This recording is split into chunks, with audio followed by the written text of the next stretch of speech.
ligados em tecnologia. Estamos começando mais um episódio do Teinossauros. E antes de começarmos aqui, não se esqueçam de se inscrever no canal, ativar o sininho, dar o like aqui no vídeo se vocês gostarem, compartilharem com seus amigos e deixem seus recados. Eu sou o Léo Matayoshi e estou aqui com meu amigo Marco Ren. Fala, Marcão. Fala, Léo, beleza? Antes de apresentar aqui o nosso convidado, vamos apresentar aqui os nossos novos membros aqui, né? Vamos começar aqui com o senhor Indiana Jones, né? Vamos pôr ele aqui no lugar dele. E o senhor Henry Jones, que é o pai do Indiana Jones. São os novos membros aqui do nosso cenário, né? Vamos deixar eles bonitinhos aqui. Bom, agora vamos falar sobre o nosso convidado. Ele é o Daniel Azevedo. Ele é especialista em cloud e tech lead. Fala, Daniel. Olá, bom dia, pessoal. Obrigado aí pelo convite. Primeiramente aqui agradecer a oportunidade de estar aqui. E é isso. Então, trabalho com TI aí há uns aproximadamente 17 anos e vim aqui compartilhar um pouco dessa trajetória aí e tudo mais. Contar um pouco da história. Mais um dinossauro aqui com a gente. Opa! Né, fala, Daniel, então fala como que você teve seu primeiro contato com tecnologia lá atrás. Boa. Na verdade, trabalhando com TI eu estou desde 2006, mas eu comecei, na verdade, fazendo um curso técnico. Eu não sei nem se hoje ainda existe muito, como era a nossa época lá, você tinha o ensino médio que você fazia junto com o técnico. No meu caso, eu fiz primeiro o ensino médio e depois 1 ano e meio de curso técnico de informática. Aí aprendi lá, camada OSI, fazia lá um Java e tal. Então esse foi o meu primeiro contato. E aí depois eu arrumei um trabalho ali em 2006, onde eu comecei mesmo num grande service provider aí. Ah, legal. Você vai falar bastante aí, né? Isso, só pra gente explicar um pouquinho aqui pro ouvinte, aqui para quem tá assistindo a gente, por que a gente sempre pergunta sobre isso, né? Porque assim, hoje em dia a criança nasce, a primeira coisa que ela faz, ela chora e depois ela já pede um celular, porque ela já nasce digital, né? Nós que somos dinossauros, nós tivemos um contato meio tardio, né? Meu primeiro contato, foi com 23 anos, né? Que foi lá o TK-85 na faculdade, né? Então por isso que a gente sempre pergunta, né? Às vezes a gente tem alguma história engraçada ali, que nem o meu foi, né? Que foi o TK-85, era um computador desse tamanhozinho assim, ligado na TV, uma TV normal ali de tubo, que gravava o programa numa fita cassete, né? Então é por isso que a gente sempre pergunta. Ô Daniel, fala um pouquinho sobre sua formação.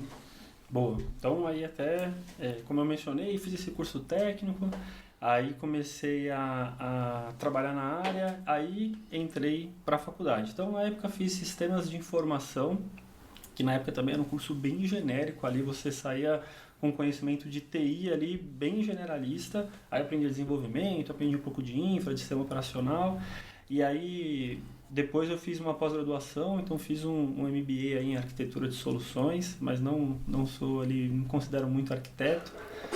E isso, e depois muita certificação aí nessa trajetória como um todo ali. Acho que antes mesmo de começar a faculdade já fiz algumas certificações, então acho que a certificação acaba formando, eu considero que me formou mais ali estudar para certificação do que na época ali a faculdade e a pós-graduação em si. Boa, Daniel. Eu sei que você conhece bastante de cloud, né? A gente trabalhou aí um tempo atrás, da onde eu conheço o Dani. Descobri que antes trabalhamos numa mesma empresa. Então, fala da sua carreira aqui, da sua carreira em tecnologia, Dani. Boa. Então, como eu mencionei, eu comecei ali num provedor de hospedagem, ali um service provider, na época muito grande. Eu fiquei trabalhando 11 anos. Então eu entrei ali no suporte, atendendo o telefone ali, então meu primeiro contato com o TI foi dando suporte lá no servidor, vendo se a porta respondia, o FTP e tal. Aí fiquei 11 anos e passei por diversas áreas, então eu sempre foquei muito nessa parte de infra ali. Quando eu entrei, como eu trabalhava no suporte, ainda não tinha muito, se eu vou ser desenvolvedor, para onde eu vou. Aí conforme eu fui aprendendo, fui para a área de operações, aí percebi que eu gostava mais dessa parte de infra. Então, fiquei alguns anos nessa empresa, passei por vários setores ali, aí depois migrei para a indústria financeira. Então, desde 2017 aí, a carreira é trabalhando com TI, só que nesse mercado financeiro. Então, eu já estou no segundo banco que eu trabalho. Então, basicamente, a carreira foi essa. 3 empresas ali de TI. Trabalhou com data center no início e depois foi para cloud, né? Exato. 11 anos de data center. E aí depois, aí no finalzinho ali já estava começando a olhar para cloud mesmo em service provider, acho que hoje todo mundo olha para cloud, né? E aí fui para e até foi engraçado que meu primeiro movimento para o banco foi para trabalhar com cloud, mas cloud privada. Hoje em dia o pessoal nem fala muito, fala mais de cloud, só pensa em quando você fala em cloud, né, já pensa em provedores públicos. Mas na época a gente olhava, falava de cloud, mas falava de cloud privada. Legal. Ô Daniel, hoje, para a gente fazer um site ali, lançar um site, a gente usa ferramentas Terraform, Kubernetes ou Docker ou qualquer outra ferramenta ali. É muito mais, eu vou falar fácil, vai. Não é mais fácil, é mais ágil, né? A gente consegue lançar um site rápido. Como é que era há 10 anos atrás a hospedagem de um site? Boa, isso aí aí vamos agora entrar vou me revelar como dinossauro aqui, né? Então vou falar de 10, 15 anos atrás. Então, um dos papéis que eu já tive lá na época que eu trabalhava no servidor no ambiente de hospedagem de sites era aprovisionar os servidores que iam rodar o site. Então eu tenho lembrança aí de, sei lá, 14 anos atrás, 15 anos atrás, da gente montando o servidor, então diferente do que é hoje, que você vai lá, clica lá na interface, ali muitas vezes já te entrega o site pronto. A gente, do lado do service provider, né, a gente configurava um servidor, então naquela época ali, logo no começo, né, nem era servidor virtual ainda, era um servidor físico. Então instalávamos o servidor físico, aí instalava o Linux lá no servidor e aí a gente instalava um Apache ali e compartilhava esse Apache para mais de um usuário. Então a hospedagem compartilhada nada mais era do que um servidor, no caso do Linux ali rodando um Apache, por exemplo, que você compartilhava aquele Apache com vários sites ali e aí era daí a remuneração, né? E para o usuário final, ele contratava lá um domínio, né, e contratava essa hospedagem e fazia ali um FTP jogando os arquivos para dentro desse site. Então, naquela época, esse era o modelo, aí não tinha todas essas ferramentas de deploy que tem hoje. Boa, Daniel. E falando ali do processo, né? Imagina que eu tenho uma padaria, um comércio, e eu queria criar um site, né? Acho que era muito nesse modelo, né, de hospedagem. O que eu precisava fazer ou ainda preciso fazer para ter um site no ar? Boa. Então, naquela época, acho que o primeiro passo seria registrar um domínio. Então, você vai ter lá a padaria, né? Padaria do Zé. Vai ser a padaria do Zé com BR, por exemplo. Então, você registrava um domínio. Aí, na época, os próprios provedores de hospedagem ali faziam esse meio campo para você. Então, o nosso órgão aí que faz os registros de domínio hoje é o Registro BR, né? Na época era até outro nome, eu não lembro agora, mas eu sou da época de antes do Registro BR. Mas enfim, aí você registrava o seu domínio, padariadozé.com.br, aí você tinha que, naquela época, contratar lá um web designer, não sei nem se hoje ainda é tão famoso, né? Hoje em dia a gente acaba especificando mais, mas na época você contratava seu web designer e ele montava o teu site ali e aí você contratava o provedor de hospedagem, que aí vinha geralmente era um combo lá, uma área de FTP para você colocar os seus arquivos ali, que o desenvolvedor fez para você, um banco de dados, se fosse algo dinâmico, ali se você armazenar algum dado, e geralmente tinha lá uma caixinha de e-mail para você ter o seu e-mail lá, @padariadozé.com.br lá.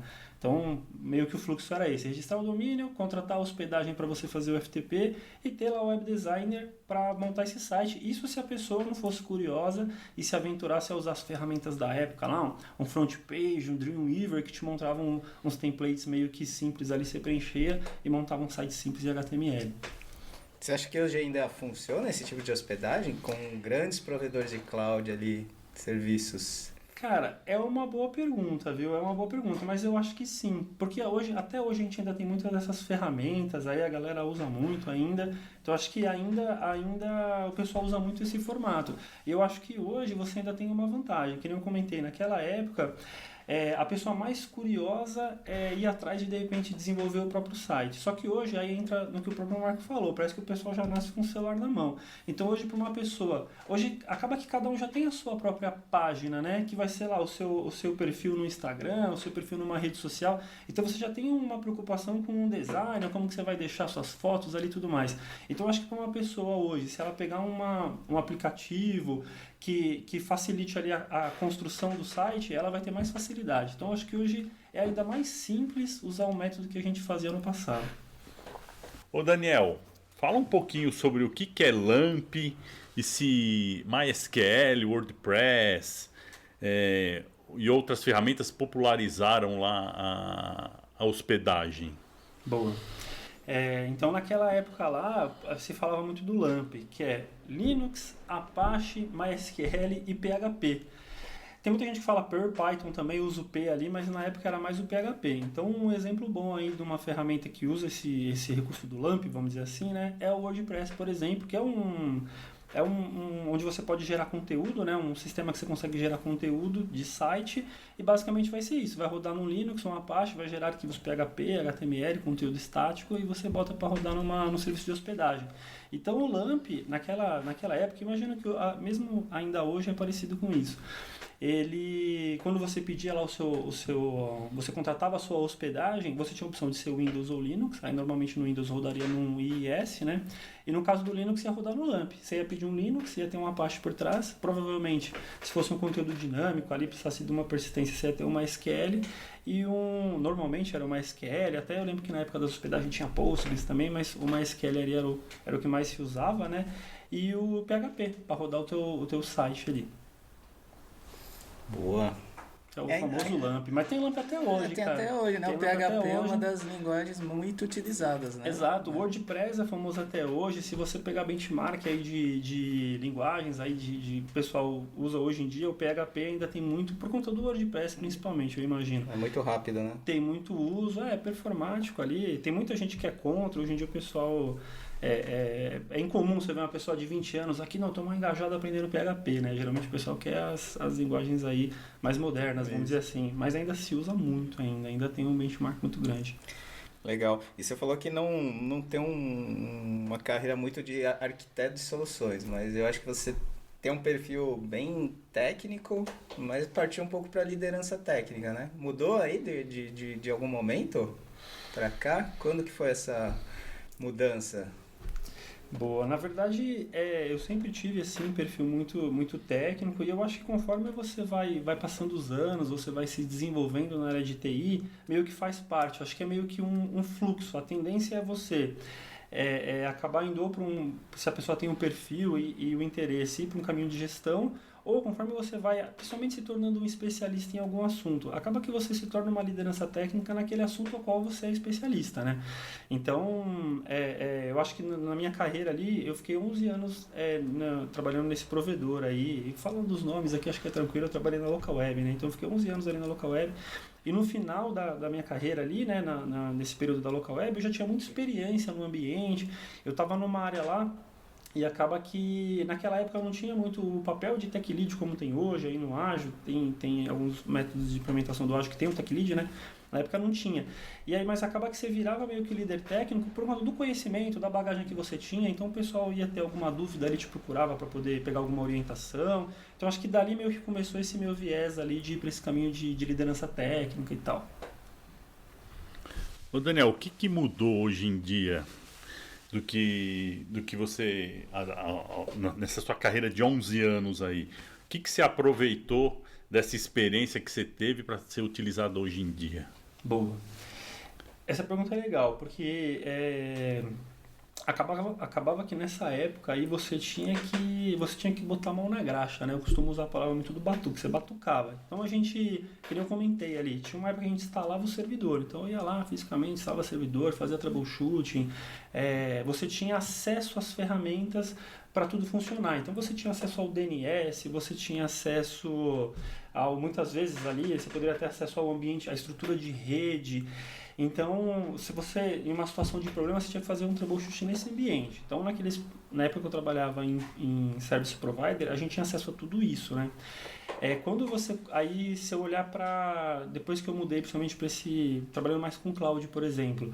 Hoje, no ambiente de cloud, você tem ali um nível de troubleshooting que você vai, só que tem muita ferramenta pronta. E acaba que, olhando para o custo-benefício, compensa mais você pegar algo gerenciado. Então, hoje em dia a nuvem vai gerenciar para você.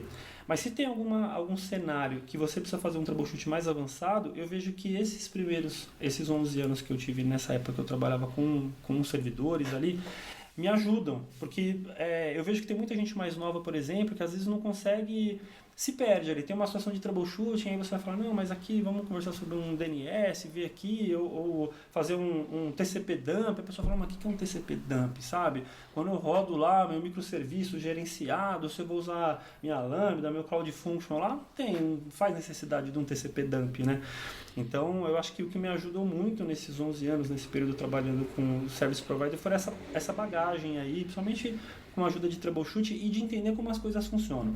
A gente não olha só do tipo, não, é só catar o Terraform e fazer o deploy lá, ou coisa do tipo. Não, eu sei que por trás daquilo que está rodando a minha aplicação, mais ou menos eu tenho uma noção de como aquilo funciona. Desde a hora que eu digito no meu navegador o endereço do site até a hora que a página é trazida. Então, acho que isso daí que me ajudou muito desses 11 anos que eu trabalhei num provedor de hospedagem. E Daniel, você falou bastante em troubleshooting, mas em infraestrutura, né?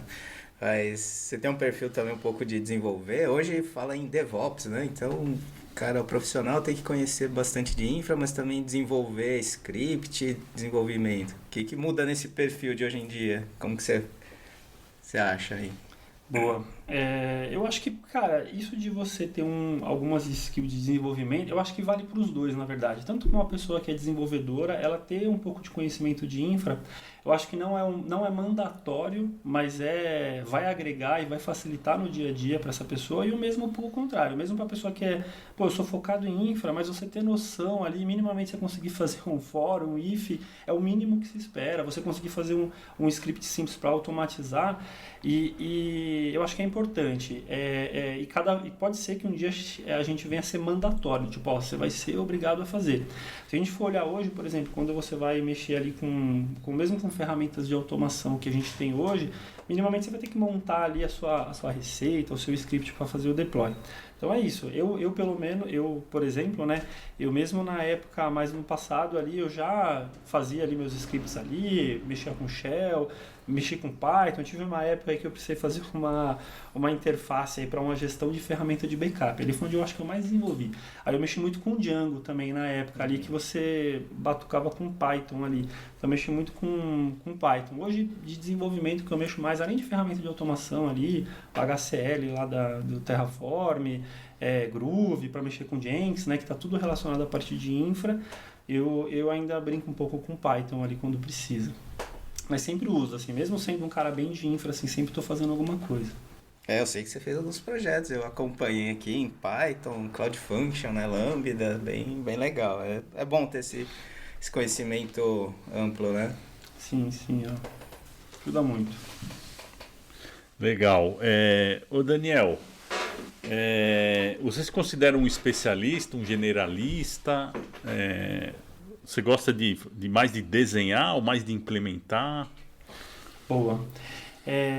Então, essa pergunta é complexa, do generalista e especialista. Durante a minha carreira, eu vim sempre tentando me especializar em alguma coisa. Então, eu ia primeiro muito focado ali em Linux, aí depois em virtualização, foi evoluindo. Hoje, de uns tempos para cá, ali desde 2017 mais ou menos, eu venho focado muito nessa parte de microserviços ali, Docker e Kubernetes. Então, sempre não, né? Desde 2017 eu venho mexendo muito com Kubernetes, algo que eu gosto, eu acho prazeroso, eu leio, então fico acompanhando, gosto de consumir muito esse tipo de conteúdo. Então, me consideraria um especialista porque eu entendo bastante do tema. Mas também, principalmente nesse mundo corporativo, no caso de eu que trabalho em banco hoje em dia, você acaba se envolvendo. Cada vez mais a gente vem sendo cobrado de ter uma visão do negócio também, de conseguir entender como a empresa funciona. E cada vez mais também a cloud, por exemplo, vem abstraindo muito. Então eu estudo muito, por exemplo, o Kubernetes porque eu gosto. Mas hoje, por exemplo, eu tenho conhecimento de como funciona o control plane do Kubernetes, porque no passado eu já precisei instalar no ambiente on-premise. Mas hoje em dia a nuvem gerencia para você, então você não tem esse conhecimento, então você não tem essa demanda do profissional que conheça muito, a não ser que você vai trabalhar lá no provider, né? Porque aí o cara vai ter que manjar, mas no nosso caso já não precisa, você vai ter que mexer, você vai ter que entender do teu lado, porque alguém já vai ter o conhecimento para gerenciar como o Kubernetes funciona, por exemplo, ali o control plane do Kubernetes. Então, dito isso, dado que você não vai precisar mais se especializar e entender como funciona o Kubernetes, porque alguém já vai prover isso para você. A sua camada já diminuiu. Então, vai te sobrar tempo, você vai ser cobrado para entender outras coisas, como do negócio.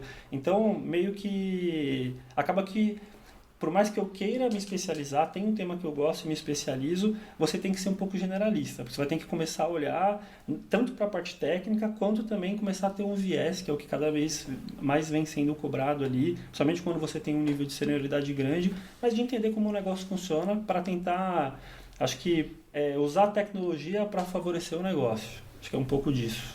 Então, fica um pouco dos dois, especialista e generalista ali, sendo o objetivo. Eu concordo, acho que é isso mesmo que a gente faz, de um pouco de cada tema, né? E só em cima do que você falou, a gente não fica muito na mão da empresa, do provedor, porque se a gente não conhece a fundo, num troubleshooting a gente fica, né, a gente vai até certo ponto, né? Dali para frente a gente não consegue evoluir muito, né? A gente não fica muito na mão deles. Eu acho que fica. Tanto que eu percebo que numa situação de troubleshooting, por exemplo, deu um problema brabo. Eu vejo que o pessoal, às vezes, principalmente quem já nasceu, quem não é um dinossauro, que já nasceu mais na era dessa tecnologia mais moderna, que já começou a mexer com TI nesse mundo de cloud, a pessoa se perde um pouco no troubleshoot, que ela fala, eu só sei até a parte que eu dou o apply aqui, né? Então, às vezes, vai precisar de alguém com mais, sei lá, mais antigo, por exemplo, ou de repente que tem esse tipo de experiência com o troubleshoot para ajudar. Mas no fundo eu acho que é um pouco do que o provedor quer, né? Porque além dele vender a solução para você, tem o suporte dele, né? Então, no fim, para o provedor também, ele não tá de tudo ruim ali você ter essa dependência do suporte dele, né? Faz parte do negócio, né? Faz parte do negócio, é exatamente isso. Mas mesmo para você manter o nível de conversa com o suporte, era bom você ter um conhecimento melhor ali, né? Como você falou do control panel, eu acho que se você conhece até certo ponto, você vai acabar aceitando o que o cara fala ali, né? E às vezes, a maioria das vezes nunca é problema do provedor de cloud, né? Cara, e isso é até pertinente você tocar, que eu tenho uma opinião sobre isso também e eu concordo muito com o que você falou. Principalmente, a gente está falando numa situação de troubleshoot, mas principalmente em projetos novos também. Às vezes acontece isso, de você, de repente, vou implementar aqui uma solução nova, um gateway interno, uma solução de microserviço, vou fazer uma modernização de uma aplicação. Se a pessoa que está conduzindo, imagina que você vai ter um terceiro ali, um parceiro para te ajudar na execução daquilo. Se a pessoa, e muitas vezes, esse caso de projeto que não comentei, numa situação de troubleshooting, alguém do time talvez conheça, porque já está há um tempo trabalhando com aquilo. Mas numa situação de um projeto novo, é algo novo para a empresa. E às vezes você não tem uma pessoa que domina aquele conteúdo, e aí você cai nesse cenário. Porque aí você vai lá, chega o parceiro, fala, não, vamos implementar nesse caminho. Mas como você não tem uma pessoa com conhecimento técnico avançado, para olhar e falar, não, esse caminho aqui é bom, é ruim, eu vou ter problema lá na frente ou não vou ter, aí acontece muito disso também. Você ficar refém do service provider, aí você implementa, e quando é daqui 1 ou 2 anos você olha e fala, que aí você já vai estar dominando mais do assunto, você, que devia ter feito diferente, hein?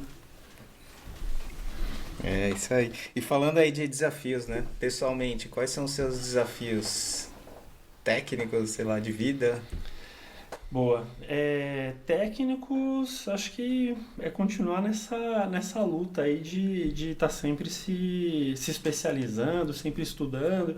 É muito do que eu comentei. Eu comecei a trabalhar em 2006, olhando para servidores Linux e tal. Hoje em dia eu mexo com Kubernetes. Então, quando eu me formei na faculdade, nem se falava assim, não tinha ali, tinha acabado de... não tinha Kubernetes ainda, né? Aí tinha, sei lá, os C-Groups ali, mas nem se falava ali, acho que só dentro do Google que se falava de microserviço. E hoje em dia é o assunto que eu mais me especializei. Então, um dos desafios é isso, do tipo, eu não consigo falar se daqui 10 anos qual que vai ser a minha especialidade ou qual vai ser o conteúdo que eu vou estar dominando. Então, é você estar sempre estudando para não ficar do tipo, até hoje eu só olho para a virtualização, eu só olho para a máquina física. Não, você tem que estar sempre olhando para onde o mercado está apontando. Então, esse é um desafio. E aí, da vida pessoal, eu tenho um desafio novo, que a minha esposa está grávida de 7 meses, então daqui 2 meses aí eu vou ter o desafio do primeiro filho. Parabéns! Parabéns! Notícia, breaking news aqui. Muito obrigado aí. Esse eu acho que vai ser o maior desafio agora. Show, sucesso aí no seu desafio, Dani. Valeu. Ô Daniel, dentro da empresa ali, trabalhar num grande banco, né? Tem Bacen, tem cliente, tem parte de segurança, né? Você vê aí os grandes bancos com as campanhas ali contra a fraude, né? Tem a fraude do Pix, a fraude não sei do que lá. Quais são os desafios de se trabalhar numa grande empresa, principalmente num banco? Boa. Hoje então eu estou nesse mundo financeiro aí na indústria financeira já tem desde 2017 aí, né? Então uns 6 anos mais ou menos. E na época que eu entrei, porque, assim, o desafio sendo objetivo é a questão da burocracia, o desafio das coisas andarem. Então isso acho que é meio, eu não estou contando nenhuma novidade aqui. Só que é interessante como a cabeça muda. Quando eu mudei então eu trabalhava num service provider que as coisas eram agilizadas ali. Então funcionava. Funcionava rápido. Você não tinha o controle do Bacen, que nem você comentou agora, um monte de órgão regulamentando ali o que você tem que fazer ou não. E quando eu fui pro banco, eu senti muito o baque. Porque aí chegava lá, não, tudo é demorado. Você vai precisar instalar alguma coisa. Não, mas você vai ter que ter o usuário, não sei o que, a permissão, passar por isso, passar por aquilo. E na época, eu ali, a cabeça mais jovem, né, do cidadão, eu apesar de não ser tão jovem, né, mas falava, não, isso aqui tá tudo errado e tal. Hoje em dia eu já penso com outra cabeça. Porque, por exemplo, aqui acho que todo mundo usa o banco, né? E o banco tem toda essa regulamentação e toda essa burocracia, vamos dizer assim, né, essa preocupação, mas é para quê? É para ser seguro, né? Se amanhã falarem para você assim, do tipo, pô, vazou um dado ali do site da padaria do Zé. Você fala, pô, que pena, tal, mas o que o padaria do Zé tinha, né? Talvez era só um site ali com conteúdo estático. Agora, se falar que foi de um banco, então como que vai ser? Você nunca mais vai usar aquele banco. Então, eu acho que eu uso o banco, o lugar que eu trabalho hoje, eu uso os serviços do banco. Eu quero que esse serviço seja seguro, então eu acho que meio que faz parte ali. Então, obviamente que existe o trade-off ali de você, você conseguir equilibrar ali para não ser tão burocrático, mas também não pode ser tão aberto demais ali e de repente se expor a riscos. Mas eu acho que faz parte. Então, existe a burocracia, mas o Daniel de hoje em dia entende que parte dela faz parte do fluxo, porque eu, por exemplo, quero que meu dinheiro, eu quero que, sei lá, onde eu vou pagar meu boleto lá seja um ambiente seguro. Boa, tem que se adaptar, né? Sim, Então, meio que E agora, Marcão? Opa, agora é a parte predileta do nosso podcast, amenidades. Amenidades. Boa. Então vamos falar um pouco de parte pessoal. O que você gosta de fazer, Dani, nas horas vagas? Acho que tem a parte técnica, mas outras coisas ali. Boa. Eu não tenho muitos hobbies assim, sabe? Então, geralmente, tempo vago assim, eu gosto muito de assistir filme, seriado, basicão ali da pessoa de TI que fica em casa. Eu não jogo videogame, então acaba que minha opção ali é mais por isso. Hoje eu moro ali próximo ao Museu do Ipiranga, aí tem um parque lá, então sempre de fim de semana eu gosto de ir lá com a minha cachorrinha. Em breve eu vou estar lá empurrando um carrinho de bebê. Então eu gosto muito disso, assim, de ir de manhã para lá, passear. Gosto muito de viajar também, então eu sempre me programo, eu e minha esposa, assim, para parcelar as férias e conseguir sempre fazer uma viagem. A gente sempre gostou de conhecer o mundo. Então acho que não tenho nenhum hobby diferenciado aí, nada. É bem o basicão mesmo. Legal. Fala pra nós ali na sua carreira ali, algum fato engraçado que ocorreu ou alguma coisa desastrosa. Você lembra de alguma coisa nesse sentido? Sempre tem. Sempre, né? Isso sempre tem. Deixa eu pensar. Já tive alguns fatos do tipo.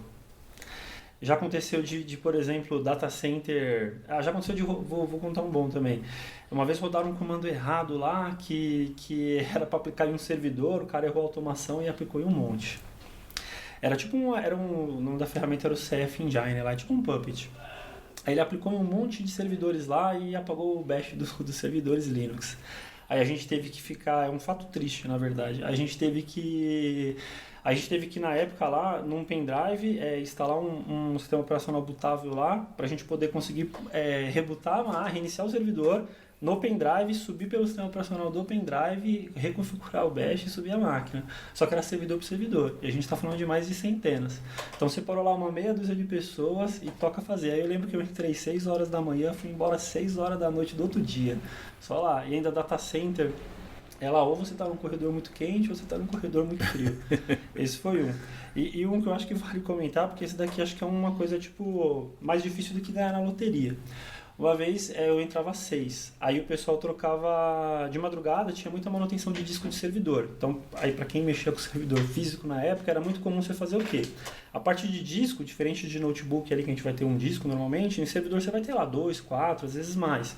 Pensando num servidor comum ali, não no storage, né?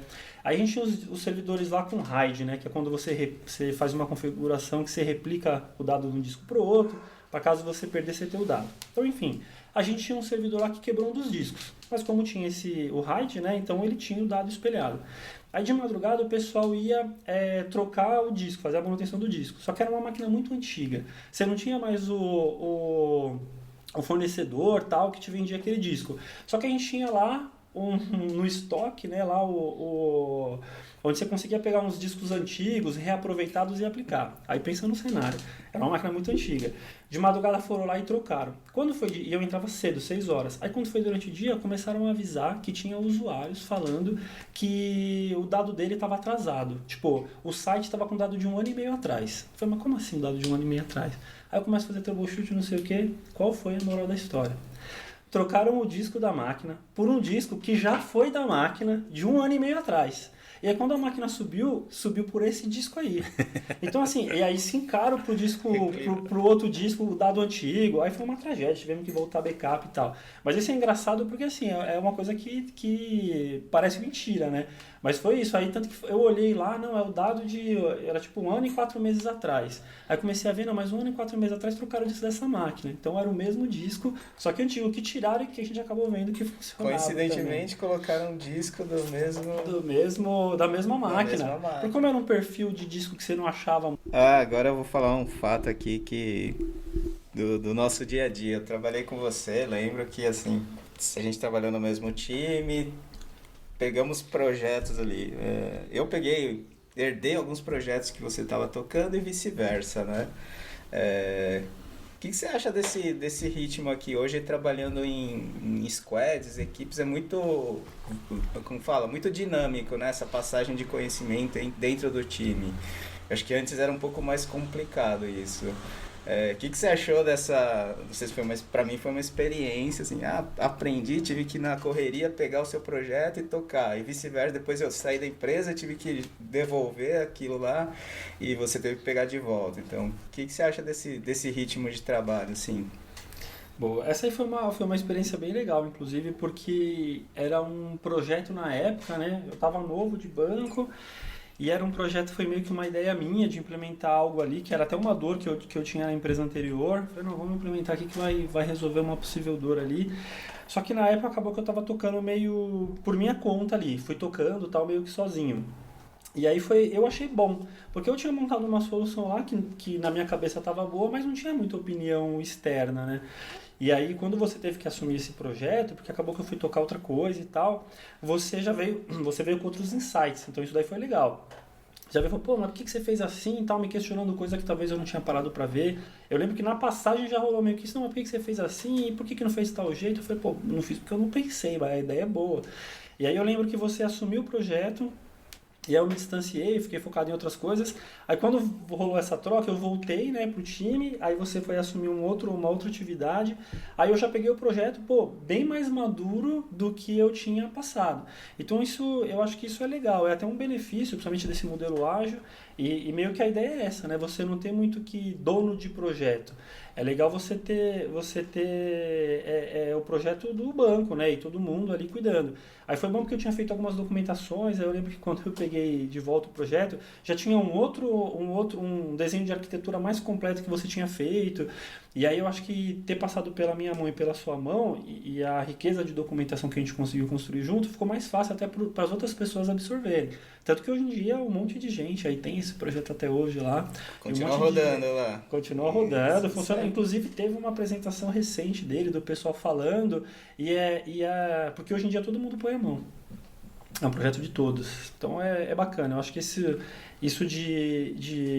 eu acho que é legal isso de não ter muito dono do projeto. Talvez começou um pouco isso, tanto que o pessoal falava, não, mas é o sistema do Daniel. Aí virou o sistema do Léo. Aí hoje em dia é o sistema de todos. Eu acho que o caminho é meio que esse ali. Tem que ser algo do time, da empresa, e não do fulano ou do ciclano.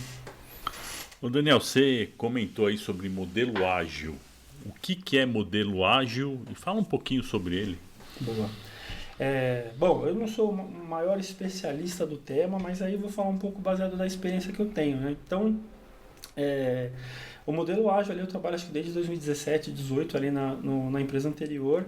E meio que aí os modelos que geralmente as empresas aplicam ali é a gente trabalhar no modelo de comunidade ou de tribo, e que seria vamos supor, você pega um domínio ali, né? Por exemplo, cloud, que foram nas duas empresas que eu trabalhei, nessa comunidade ou nessa tribo cloud.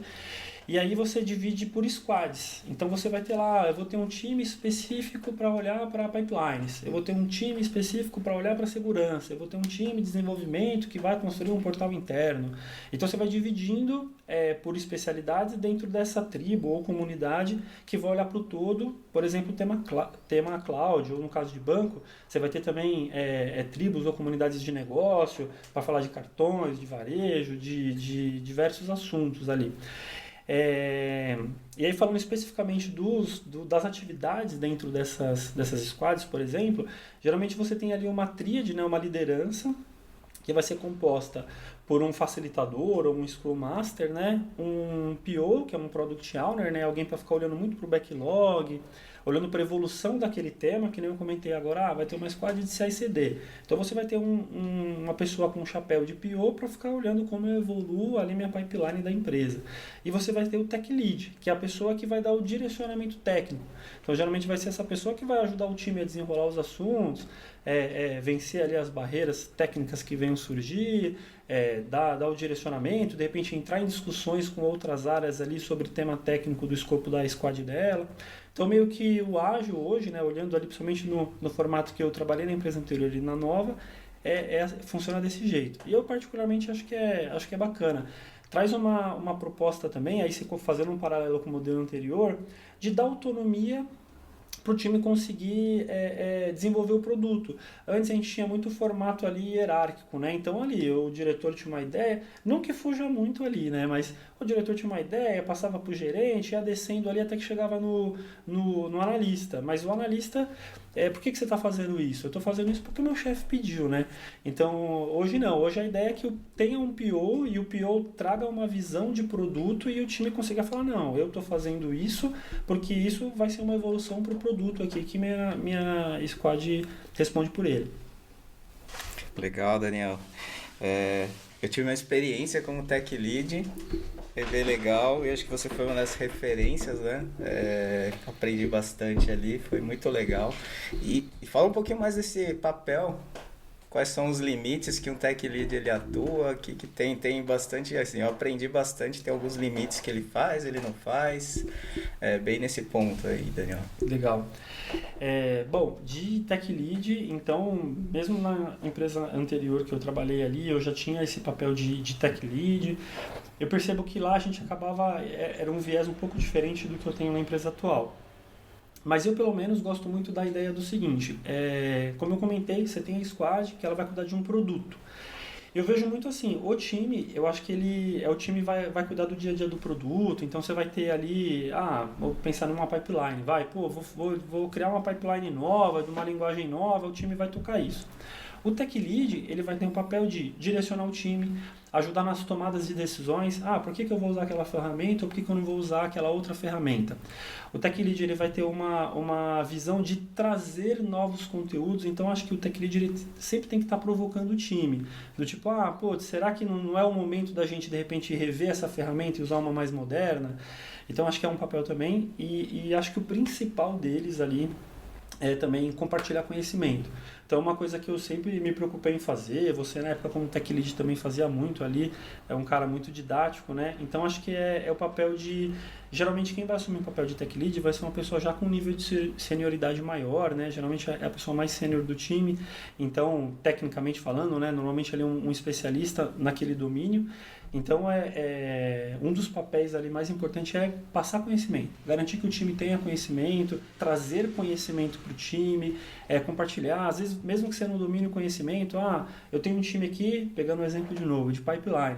De repente, eles estão com dúvidas relacionadas à rede. Pô, eu sou o tech lead, mas talvez eu não tenha conhecimento de redes. Mas eu vou chamar o time, o tech lead do time de redes para vir aqui, compartilhar o conhecimento também. Então, acho que é meio que isso ali o escopo do tech lead, beleza? E para olhar o produto, aí falando de barreiras, né, que às vezes o tech lead também quer dar um palpite do tipo, o produto vai funcionar assim.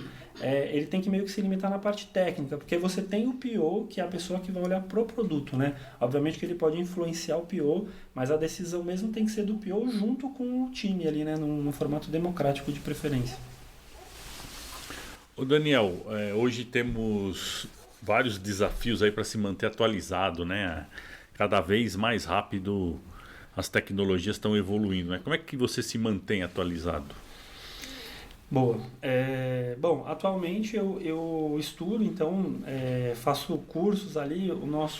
Na empresa atual, eles têm principalmente a área de cloud ali, tem um viés muito grande de disseminar conhecimento. Quando você fala do tema de cloud, principalmente, sempre é uma barreira você compartilhar o conhecimento, ainda mais que a gente sempre é um tema que sempre está atualizando, então você sempre tem que estar passando para os times essas atualizações, trazendo conceitos novos e tudo mais. Então, na empresa que eu trabalho hoje, a gente tem lá um portal interno lá, vou até falar o nome aqui, o Tech Points, que aí você entra lá, faz um formato de gamification, de você conseguir estudar, então você estuda, ganha pontos. Eu uso muito essa plataforma, por exemplo, e como eu gosto muito de Kubernetes, então é um tema que eu tô no Telegram ali em pelo menos 3 listas, em três canais do Telegram que fala de Kubernetes. Aí eu acompanho, eu recebo ali, o Medium manda ali diariamente ali as atualizações que eu gosto de ver também.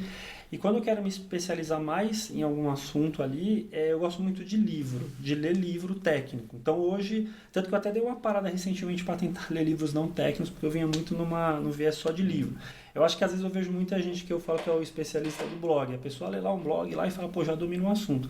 Eu acho que livro é muito bacana. Você pegar um livro, eu pelo menos gosto ali, pega um livro, Kubernetes, e você vê ali para você saber o que a ferramenta é capaz ou não, e certificação. Agora eu estou meio parado, mas esse ano, a última que eu fiz aí, eu fiz mais no primeiro semestre, foi a de segurança do Kubernetes, que eu tinha já o CKA e o CKD, que são 2 certificações que tem ali, e faltava o CKS, que é de segurança. Então acho que estudar para certificação, por mais que tem gente, nem todo mundo valoriza, eu acho, porque aí te força, é difícil você chegar lá de cabeça e fazer a prova e passar. Eu pelo menos preciso estudar, separar tempo, então é uma forma, você definir uma data, você agendar a prova, é uma forma de te forçar a estudar ali, né? Então você vai ter que dedicar ali 15 dias, 3 semanas, um mês, parar e focar para estudar. Então prova de certificação é um bom caminho também. Se eu não me engano, a do Kubernetes não é teste, né? É prática. É prática. Né? É prática. As todas são CKA, CKS, CKA, CKD, CKS, é tudo prática. Então ele vai te dar lá alguns desafios e aí você vai ter que ou fazer troubleshooting, ou subir alguma aplicação, ou fazer uma configuração, uma atualização. É bem bacana. Legal, Dani. E você participa de alguma iniciativa, assim, de compartilhar conhecimento dentro da empresa, fora? Tem algum projeto que você pensa no futuro? O que você acha?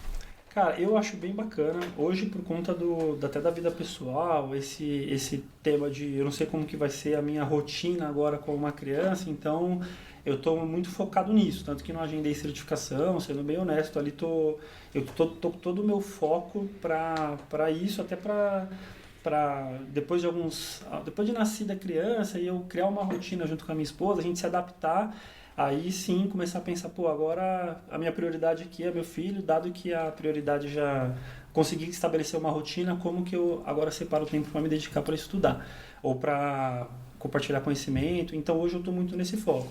Do lado da empresa, a gente tem uma frente de mentoria. Então sempre que entra uma pessoa nova, a gente faz ali, a gente dedica alguém para fazer para fazer um trabalho de mentoria. E eu tô com uma pessoa lá que eu faço essa mentoria, então tenho acompanhamentos semanais ali, né, 3 vezes por semana. Então por enquanto eu tô mais nesse foco aí de apoio dessa pessoa específica. Mas eu particularmente gosto, acho que é algo que eu pro futuro aí, como eu comentei, a hora que tiver com a agenda já mais, uma rotina já mais estabelecida, eu pretendo, de repente, participar mais de mentoria. Eu gosto muito de falar e acho que deve estar dando para perceber. Boa. Ô Daniel, que dica que você daria aí para os nossos... quem vê podcast ouvinte... Nossos ouvintes. Mas não é só ouvir, né? Telespectador, coisa Nosso antiga. público, né? Nosso Nosso público. Isso, é. Ô Daniel, que dica que você daria para o nosso público aí que está assistindo esse episódio? Cara, acho que dica é estudar muito. Acho que TI, assim, não dá para parar de estudar. Eu acho que não é o tipo de... Isso para a pessoa que está indo para essa carreira de TI, né? Não é o tipo... Se você está começando na carreira, você já tem que entender que você vai estar o tempo inteiro estudando. Então, acho que esse é a principal dica que eu dou. Se você não gosta de estudar, então já vai ter dificuldade. Não vou nem falar para não começar, mas vai ter dificuldade na carreira. Então, acho que essa é a principal dica aí. Ler bastante, acompanhar bastante. Toda hora você está ouvindo uma coisa nova. Então, hoje de manhã eu estava vendo lá, Cisco comprou Splunk. Deixa eu entender porque aconteceu. Aí uma notícia quente, né? Acho que foi ontem isso daí. Então, e são coisas que pode estar mudando aí o mercado. Então, você tem que estar sempre tá sabendo do que está acontecendo, tá estudando, acompanhando novas tecnologias, vendo eventos, lendo livro. Então, a dica é... Goste de estudar e estude. Legal. E para fechar aqui, Daniel, queria agradecer aí pela presença, né? Muito legal a sua presença. E falar um pouquinho aqui o que você achou de conversar com a gente. Acho que você falou que foi a primeira vez que fez um podcast. Fala o que você achou do nosso canal e do podcast no geral. Eu gostei bastante, acho que foi bem descontraído. Acho que diferente já fiz apresentações, assim, tanto presencial quanto online ali, mas é diferente, né? Geralmente você tem ali o conteúdo que você vai falar, tal. Aqui foi bem dinâmico, assim, mais um bate-papo, experiência nova. Eu gostei bastante, sabe? Também acho que o pessoal aqui, o Marco, o Léo também aqui, sem comentários aí. Pessoas. Isso aí. Bom, antes da gente encerrar o nosso episódio, não se esqueça de se inscrever no canal, ativar o sininho para novas notificações de novos episódios, dar o like se você gostou do conteúdo, compartilhar, é muito importante para o nosso canal crescer, você compartilhar esse conteúdo e deixe seus comentários que a gente sempre responde, né, Léo? Isso aí, Marcão. É isso aí, então vamos nos despedir até o próximo. Valeu, pessoal. Valeu, Dani. Valeu, pessoal.